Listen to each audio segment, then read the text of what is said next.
This worship hour marks the final Sunday for Church of the Messiah's 1 month of mission. Over the course of the last 4 weeks, we have all asked ourselves the question, what is the least I can do to serve the least of these who live among us? And so during the course of this past month, we've been involved in multiple mission projects. We have fed the hungry by donating food to the Mid-Ohio Food Bank. Also, there have been some people who have donated to other pantries that are around. And there are also people who have gone on mission trips to here locally to some places that feed people who are homeless and people who are hungry in the area.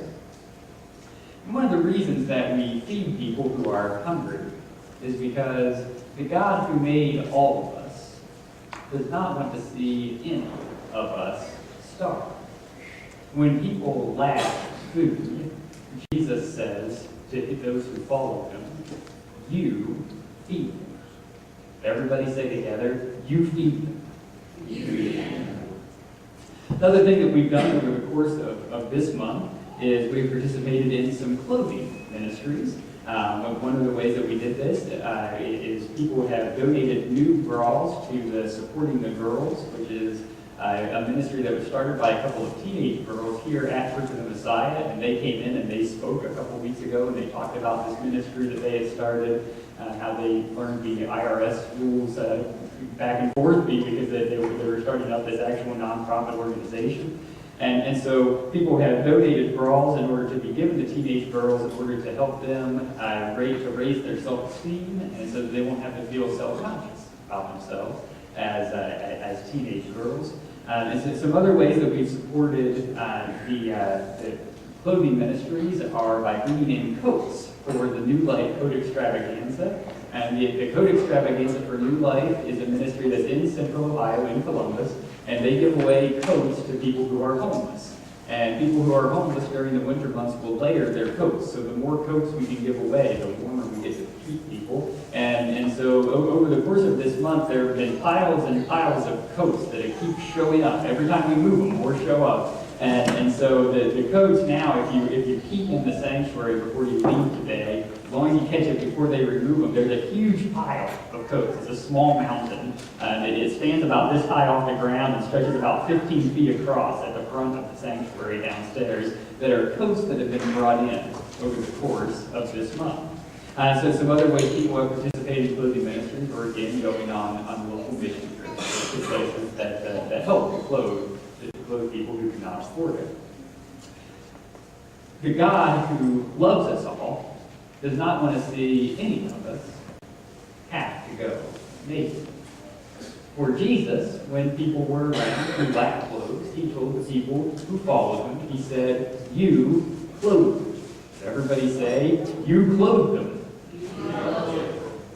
Another thing that we focused on over the course of this month was healing ministries. There were a couple of different ways people participated in this. In just this past week, we had some people who went down on a mission trip to the Heinzelling Foundation, which is also close by, and it's a place where they work with people who are disabled. And so the people who went down to see the people from the Heinzelling Foundation went to a festival.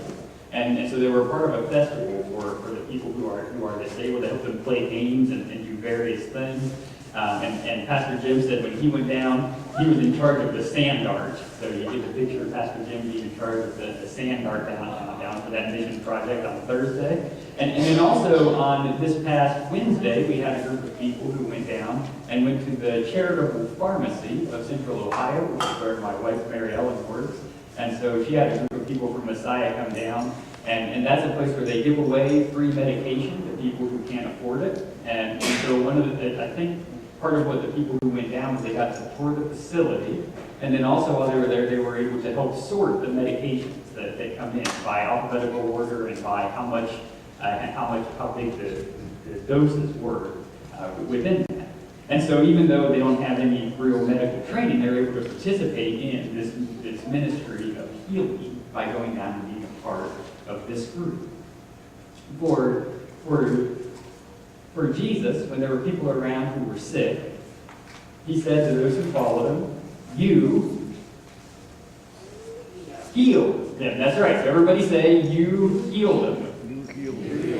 At the end of the month, I get to figure out how much we actually learn over the course of the month. It's always a fascinating time to consider that. It has been a really neat month to be in ministry here at Church of the Messiah. From a leadership perspective, watching the things coming in, hearing the stories of people going on mission trips, seeing everybody kind of go out and about has been quite a blessing to be able to be a part of it. And we've used this month, we've been trying to figure out how do you take 850 people that attend 5 different worship services, that have all these multiple different Sunday schools and small groups, and try to get them to focus on one thing at the same time, right? And that's it. I don't know if you've ever tried to take that many people and try to get them to focus on one thing at the same time, but it's not the easiest thing in the world to do.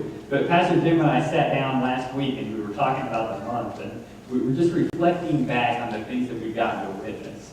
And really, it's a good feeling. To come to the end of the month and to look at all the things that have gone on over the space of the last 4 weeks, we feel really good about the way that this month has gone. You know, most of the time, the various individuals and the various small groups, they do their own thing. And that's good. People get creativity, they get freedom, they get to invest and to claim ownership and to buy into the ministries that they're a part of, and that's good. But every now and then, we're able to accomplish more if we bring everybody in together. And so every small piece of this last month came together to make Church of the Messiah be the hands of Jesus. The commission to serve the least of these is not something that came from me, it's not something that came from Pastor Jim. It's something that goes back to what it means to be the body of Christ. And near the end of Matthew's Gospel, Jesus starts to look ahead to the end of all things. He says, immediately after the suffering of those days, the sun will be darkened and the moon will not give its light. The stars will fall from heaven and the powers of heaven will be shaken. Then the sign of the Son of Man will appear in heaven, and then all the tribes of the earth will mourn, and they will see the Son of Man coming on the clouds of heaven with power and great glory. And he will send out his angels with a loud trumpet call, and they will gather his elect from the 4 winds, from one end of heaven to the other. Now, Jesus does not say exactly when this day will be, but he does say for everyone to be ready for it. Now, one of the things that he goes on to say in this is that about that day and hour no one knows, neither the angels of heaven nor the Son, but only the Father. For as the days of Noah were, so will be the coming of the Son of Man. For as in those days before the flood they were eating and drinking, married and giving in marriage, until the day Noah entered the ark, and they knew nothing until the flood came and swept them all away, so too will be the coming of the Son of Man. Then 2 will be in the field, 1 will be taken and 1 will be left. 2 women will be grinding meal together, 1 will be taken and 1 will be left. Keep awake therefore, for you do not know on what day your Lord is coming. Therefore you must be ready, for the Son of Man is coming at an unexpected hour.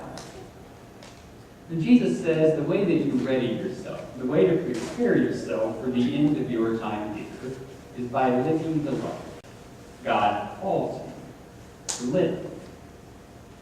In Matthew 25, as he's talking about the end of all things, Jesus says, when the Son of Man comes in his glory and all the angels with him, then he will sit on the throne of his glory.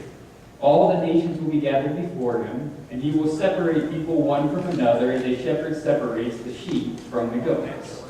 And he will put the sheep at his right hand and the goats at the left. He will say to those at his left hand, you that are accursed, depart from me into the eternal fire prepared for the devil and his angels. For I was hungry, and you gave me no food. I was thirsty, and you gave me nothing to drink. I was a stranger, and you did not welcome me. Naked, and you did not give me clothing.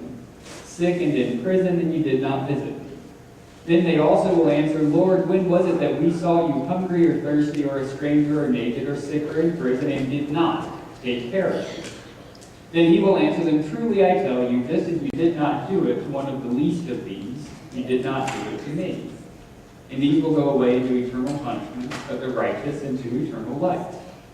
Then the king will say to those at his right hand, Come, you that are blessed by my Father, inherit the kingdom that has been prepared for you from the foundation of the world. For I was hungry, and you gave me food. I was thirsty, and you gave me something to drink. I was a stranger, and you welcomed me.